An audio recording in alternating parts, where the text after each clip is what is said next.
ओम शांति। 1 जुलाई 2024 आज की मुरली है। मीठे बच्चे, शांति धाम पावन आत्माओं का घर है। उस घर में चलना है तो संपूर्ण पावन बनो। प्रश्न: बाप सभी बच्चों से कौन सी गारंटी करते हैं? उत्तर है, मीठे बच्चे, तुम मुझे याद करो तो मैं गारंटी करता हूँ कि बिगड़ सजा खाए तुम मेरे घर में चलेंगे। तुम एक बाप से दिल लगाओ, इस पुरानी दुनिया को देखते भी नहीं देखो। इस दुनिया में रहते पवित्र बनकर दिखाओ तो बाबा तुम्हें विश्व की बादशाही अवश्य देंगे। ओम शांति। रूहानी बच्चों से रूहानी बाप पूछ रहे हैं। ये तो बच्चे जानते हैं, बाप आया है हम बच्चों को अपने घर ले जाने लिए। अब घर जाने की दिल होती है, वह है सब आत्माओं का घर। यहाँ सब जीव आत्माओं का घर एक नहीं है, ये तो समझते हो। बाप आया हुआ है, निमंत्रण पर बुलाया है बाप को। हमको घर अर्थात शांति धाम ले चलो। अब बाप कहते हैं, अपने दिल से पूछो, हे आत्माएं, तुम पतित कैसे चल सकेंगी? पावन तो जरूर बनना है। अब घर चलना है और तो कोई बात नहीं कहते। भक्ति मार्ग में तुमने इतना समय पुरुषार्थ किया है, किसके लिए?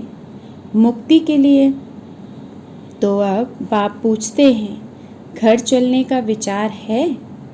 बच्चे कहते, बाबा इसके लिए ही तो इतनी भक्ति की है। ये भी जानते हो, जो भी जीवात्माएं हैं सबको ले जाना है, परंतु पवित्र बनकर घर जाना है। फिर पवित्र आत्माएं ही पहले पहले आती हैं। अपवित्र आत्माएं तो घर में रह नहीं सकती। अभी जो भी करोड़ों आत्माएं हैं सबको घर जरूर जाना है। उस घर को शांति धाम व वानप्रस्थ कहा जाता है। हम आत्माओं को पावन बनकर पावन शांति धाम जाना है। बस कितनी सहज बात है। वह है पावन शांति धाम आत्माओं का, वह है पावन सुख धाम जीव आत्माओं का, ये है पतित दुख धाम जीव आत्माओं का। इसमें मूझने की तो बात ही नहीं।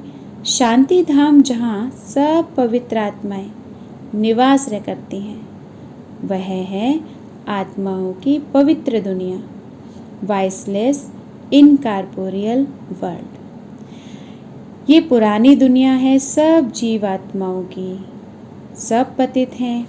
अब बाप आए हैं आत्माओं को पावन बनाकर पावन दुनिया शांति धाम में ले जाने।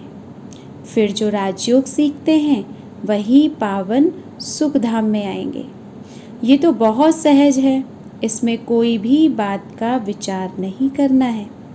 बुद्धि से समझना है, हम आत्माओं का बाप आया हुआ है हमको पावन शांति धाम में ले जाने।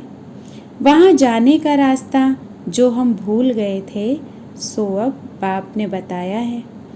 कल्प कल्प मैं ऐसे ही आकर कहता हूँ, हे बच्चे, मुझ शिव बाबा को याद करो। सर्व का सद्गति दाता एक सद्गुरु है। वही आकर बच्चों को पैगाम अथवा श्रीमत देते हैं कि बच्चों अभी तुमको क्या करना है। आधा कल्प तुमने बहुत भक्ति की है, दुख उठाया है, खर्चा करते करते कंगाल बन गए हो।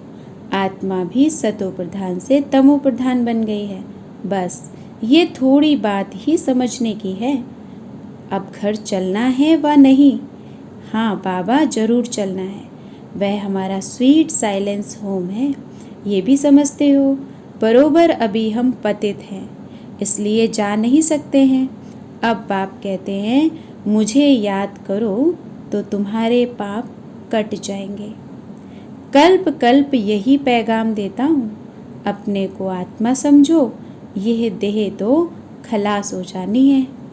बाकी आत्माओं को वापस जाना है।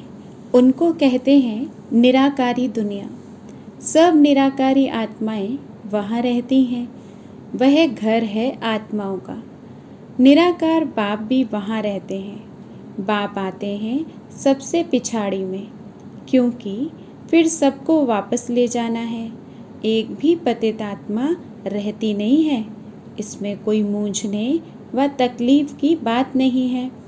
गाते भी हैं, हे पतित पावन, आकर हमको पावन बनाए, साथ ले चलो। सबका बाप है ना। फिर जब हम नई दुनिया में पाठ बजाने आते हैं तो बहुत थोड़े रहते हैं। बाकी इतनी करोड़ आत्माएं कहाँ जाकर रहती हैं, ये भी जानते हो।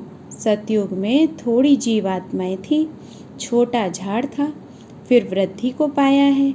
झाड़ में अनेक धर्मों की वैरायटी है, उसको ही कल्प वृक्ष कहा जाता है। कुछ भी अगर नहीं समझते हो तो पूछ सकते हो। कई कहते हैं बाबा हम कल्प की आयु 5000 वर्ष कैसे माने। अरे बाप तो सत्य ही सुनाते हैं, चक्र का हिसाब भी बताया है। इस कल्प के संगम पर ही बाप आकर दैवी राजधानी स्थापन करते हैं, जो अभी नहीं है। सतयुग में फिर एक दैवी राजधानी होगी। इस समय तुमको रचता और रचना का ज्ञान सुनाते हैं। बाप कहते हैं मैं कल्प कल्प कल्प के संगम युगे आता हूँ, नई दुनिया की स्थापना करता हूँ। पुरानी दुनिया खत्म हो जानी है। ड्रामा प्लान अनुसार नई से पुरानी, पुरानी से नई बनती है। इसके 4 भाग भी पूरे हैं, जिसको स्वास्तिका भी कहते हैं, परंतु समझते कुछ भी नहीं है। भक्ति मार्ग में तो जैसे गुड़ियों का खेल खेलते रहते हैं। अथाह चित्र है। दीपमाला पर खास दुकान निकालते हैं। अनेकानेक चित्र हैं। अभी तुम समझ गए हो। एक है शिव बाबा और हम बच्चे। फिर यहाँ आओ तो लक्ष्मी नारायण का राज्य, फिर राम सीता का राज्य, फिर बाद में और धर्म आते हैं, जिससे तुम बच्चों का कनेक्शन ही नहीं है। वह अपने अपने समय पर आते हैं, फिर सबको वापस जाना है। तुम बच्चों को भी अब घर जाना है। ये सारी दुनिया विनाश होनी है। अब इसमें क्या रहना है। इस दुनिया से दिल ही नहीं लगती। दिल लगानी है एक माशूक से। वह कहते हैं मुझ एक के साथ दिल लगाओ तो तुम पावन बनेंगे। अब बहुत गई थोड़ी रही। टाइम जाता रहता है। योग में नहीं रहे होंगे तो फिर अंत में वह बहुत पश्चाताप करेंगे, सजा खाएंगे, पद भी भ्रष्ट हो जाएगा। ये भी तुमको अभी मालूम पड़ा है कि अपना घर छोड़े हमको कितना समय हुआ है। घर जाने के लिए ही तो माथा मारते हैं ना। बाप भी घर में ही मिलेगा, सतयुग में तो नहीं मिलेगा। मुक्ति धाम में जाने के लिए मनुष्य कितनी मेहनत करते हैं, उसको कहा जाता है भक्ति मार्ग। अभी भक्ति मार्ग खलास होना है ड्रामानुसार। अभी मैं तुमको घर ले जाने के लिए आया हूँ, जरूर ले जाऊँगा। जितना जो पावन बनेंगे उतना उच्च पद पाएंगे। इसमें मूझने की बात ही नहीं। बाप कहते हैं बच्चे तुम मुझे याद करो, मैं गारंटी करता हूँ तुम बिगर सजा खाए घर चले जाएंगे। याद से तुम्हारे विकर्म विनाश होंगे। अगर याद नहीं करेंगे तो सजाएं खानी पड़ेगी, पद भी भ्रष्ट हो जाएगा। हर 5000 वर्ष बाद मैं यही आकर समझाता हूँ। मैं अनेक बार आया हूँ तुमको वापस ले जाने। तुम बच्चे ही हार जीत का पाठ बजाते हो, फिर मैं आता हूँ ले जाने। ये है पतित दुनिया, इसलिए गाते भी हैं पतित पावन आओ। हम विकारी पतित हैं, आकर निर्विकारी पावन बनाओ। ये है विकारी दुनिया। अभी तुम बच्चों को संपूर्ण निर्विकारी बनना है। जो पीछे आते हैं वह सजा खाकर जाते हैं, इसलिए फिर आते भी ऐसी दुनिया में हैं जहाँ 2 कला कम हो जाती है। उनको संपूर्ण पवित्र नहीं कहेंगे। इसलिए अब पुरुषार्थ भी पूरा करना चाहिए। ऐसा ना हो कि पद कम हो जाए।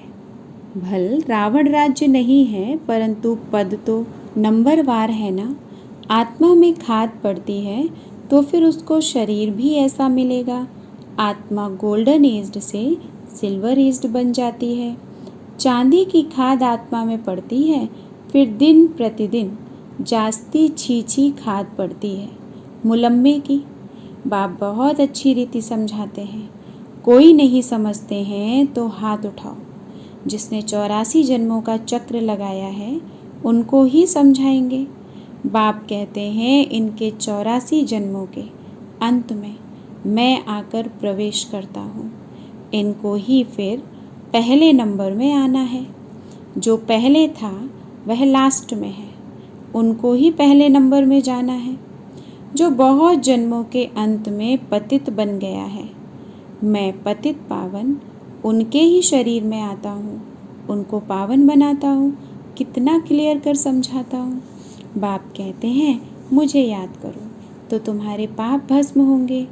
गीता का ज्ञान तो तुमने बहुत सुना और सुनाया है, परंतु उनसे भी तुमने सद्गति को नहीं पाया।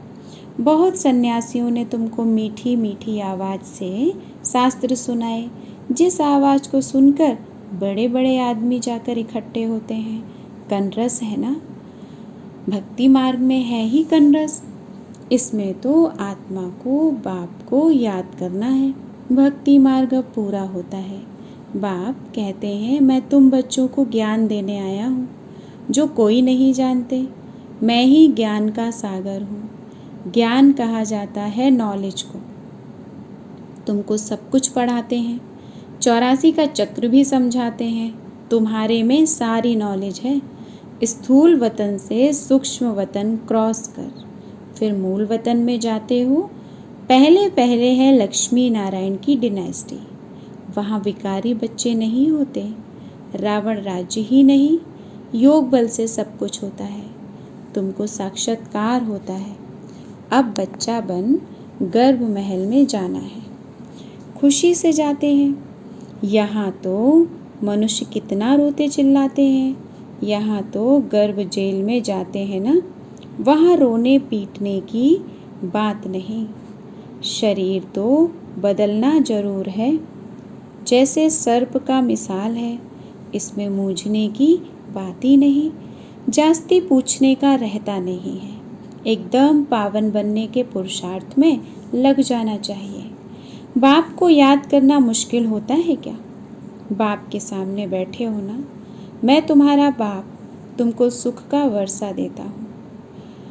तुम ये एक अंतिम जन्म याद में नहीं रह सकते हो। यहाँ अच्छी रीति समझते भी हैं, फिर घर में जाकर स्त्री आदि का चेहरा देखते हैं तो माया खा जाती है। बाप कहते हैं कोई में भी ममत्व नहीं रखो, वह तो सब कुछ खत्म होना ही है। याद तो एक बाप को ही करना है। चलते फिरते बाप और अपनी राजधानी को याद करो। दैवी गुण भी धारण करने हैं। सतयुग में ये गंदी चीज़ें मांस आदि होता ही नहीं। बाप कहते हैं विकारों को भी छोड़ दो। हम तुमको विश्व की बादशाही देता हूँ। कितनी आमदनी होती है तो क्यों नहीं पवित्र रहेंगे? सिर्फ एक जन्म पवित्र रहने से कितनी भारी आमदनी हो जाती है।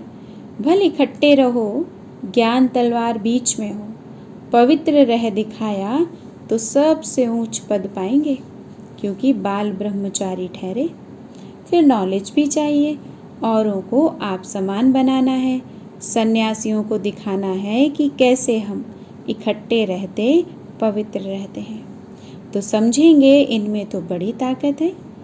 बाप कहते हैं इस एक जन्म पवित्र रहने से तुम 21 जन्म के लिए विश्व के मालिक बनेंगे। कितनी बड़ी प्राइज मिलती है, तो क्यों नहीं पवित्र रह दिखाएंगे। टाइम ही बाकी थोड़ा है।